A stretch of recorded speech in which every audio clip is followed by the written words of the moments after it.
ओम नमः शिवाय। दोस्तों, स्वागत है आप सभी का आपके अपने चैनल खुशहाल ज़िंदगी में। कैसे हैं आप लोग, ये बताने के लिए कमेंट बॉक्स में हर हर महादेव अवश्य लिखिएगा। देवों के देव महादेव का प्रिय महीना सावन समाप्त होने वाला है। 14 जुलाई से शुरू हुआ सावन का महीना 12 अगस्त को समाप्त हो जाएगा। वहीं सावन का चौथा और आखिरी सोमवार 8 अगस्त को रखा जाएगा। वैसे तो यह पूरा महीना ही महादेव को समर्पित है, पूरा महीना ही महादेव की पूजा के लिए श्रेष्ठ है। लेकिन सावन के हर सोमवार पर शिव जी की पूजा का विशेष महत्व है। वैसे तो पवित्र सावन मास का प्रत्येक सोमवार ही शिव भक्तों के लिए बेहद खास है। इस दिन शिव भक्त व्रत रखते हैं, विधि पूर्वक पूजा करते हैं। मान्यता है कि सावन के सोमवार का व्रत रखने से, पूजा करने से जीवन के समस्त समस्याएं दूर होती है। अखंड सौभाग्य का आशीर्वाद दिलाने वाला सावन सोमवार भी खत्म होने वाला है। महादेव को प्रसन्न करने के लिए भक्तों के पास सिर्फ एक सोमवार ही बचा हुआ है। इसके बाद पूरे एक साल के बाद इतना सुंदर योग आपको प्राप्त होगा।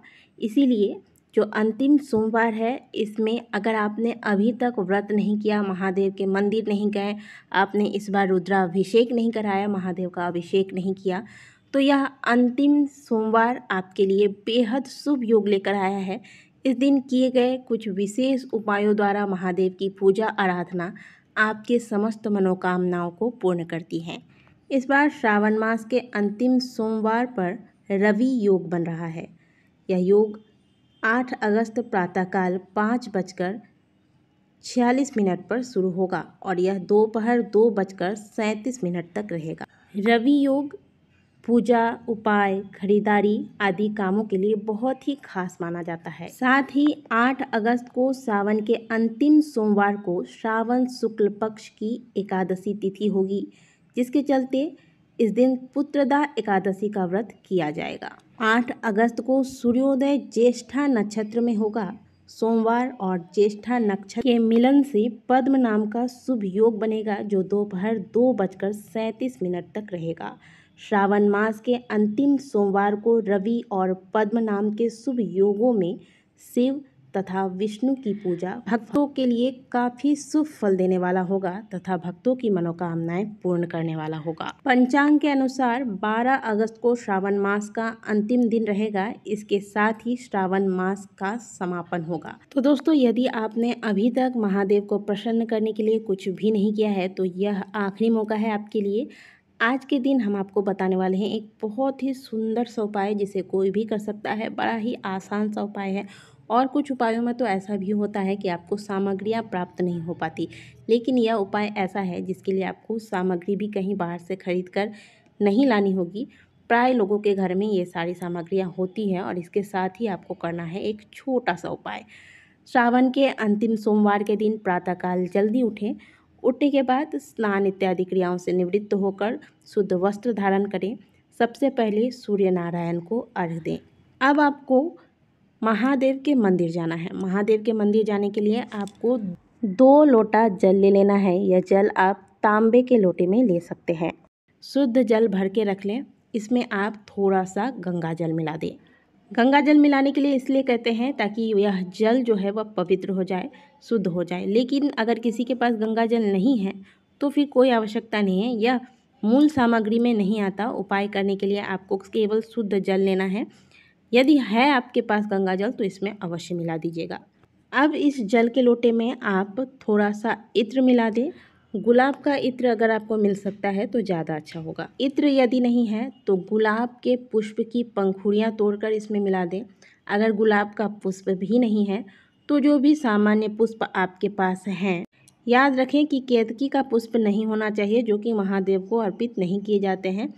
बाकी कोई भी पुष्प आप लें, इसकी पंखुड़ियाँ तोड़कर आप इस जल के लोटे में मिला दें। लेकिन इत्र हो तो ज़्यादा अच्छा होगा। अगर इत्र नहीं है तो ही आपको गुलाब के पुष्प या फिर अन्य पुष्प की पंखुड़ियाँ मिलानी है। अब इस जल के लोटे को लेकर आप महादेव के मंदिर में जाएं।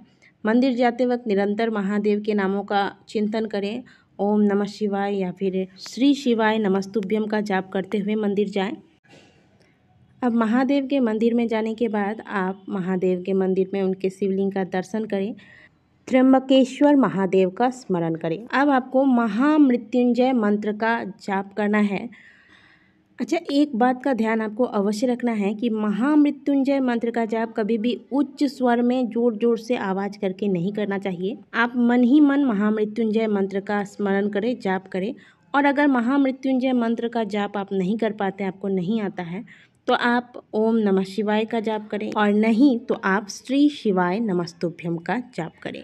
अब यह इत्र मिश्रित जल जो आप लेकर गए हैं, एक बात और मैं आपको बता दूं कि यदि आपने इत्र नहीं मिलाया है जल में और पुष्प की पंखुड़ियाँ रखी है, फिर भी मन में ऐसी भावना रखें कि आप इत्र मिश्रित जल महादेव को अर्पित कर रहे हैं, तो मन में इस प्रकार की भावना रखकर त्र्यंबकेश्वर महादेव का स्मरण करके और फिर इन मंत्रों के जाप के साथ आप महादेव के शिवलिंग पर यह जल अर्पित करें और महादेव से प्रार्थना करें कि हे महादेव, इस पूरे श्रावण महीने में मैंने अपने मन से आपकी भक्ति करने की पूरी कोशिश की है।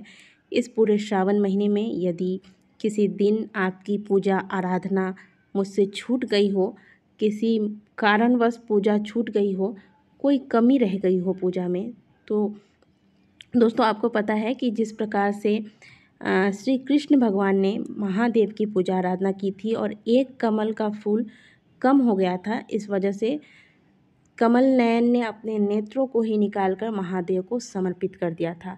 इससे महादेव इतने प्रसन्न हुए कि उन्होंने श्री कृष्ण भगवान को सुदर्शन चक्र भेंट किया था। उसी प्रकार से आप यदि इस पूरे श्रावण महीने में आपसे कोई भी भूल हो गई हो, किसी दिन पूजा छूट गया हो, किसी दिन व्रत नहीं कर पाए हों, तो उन सब के प्रायश्चित के लिए आप 1 लोटा इत्र मिश्रित जल या फिर गुलाब जल की पंखुड़ियों को मिलाकर जल लेकर जाएं और त्र्यंबकेश्वर महादेव का स्मरण करते हुए, इन मंत्रों का जाप करते हुए महादेव के शिवलिंग पर यह जल अर्पित करें।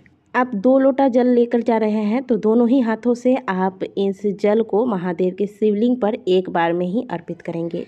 इससे महादेव आपके द्वारा अगर पूरे श्रावण महीने में किसी दिन पूजा छूट गया हो या फिर किसी दिन आप जल नहीं अर्पित कर पाए हों या कोई भी आपसे त्रुटि हो गई हो, उन सभी त्रुटियों को समाप्त करते हैं, आपके पूजा को स्वीकार करते हैं। और दोस्तों हम सभी इंसान हैं, हमसे चाहे हम कितना भी कोशिश करें, आए दिन कुछ ना कुछ गलतियां तो हो ही जाती है।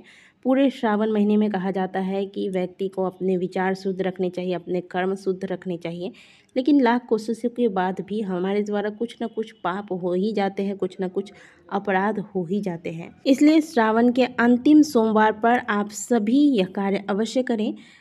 1 लोटा जल ले जाकर महादेव को जिस प्रकार से बताया गया है अर्पित करें। इससे महादेव आपके द्वारा जो भी पाप हुए होंगे, जो भी गलतियां हुई होंगी, उन सभी को माफ़ करेंगे तथा आपके पूरे श्रावण महीने के पूजा को पूर्ण करेंगे, उन्हें स्वीकार करेंगे। तो वीडियो अच्छी लगी है तो वीडियो को लाइक ज़रूर कीजिएगा। बात हुई है महादेव की तो कमेंट बॉक्स में हर हर महादेव तो लिखना बनता है। मिलती हूँ आपसे अगले वीडियो में, तब तक के लिए ओम नमः शिवाय, हर हर महादेव।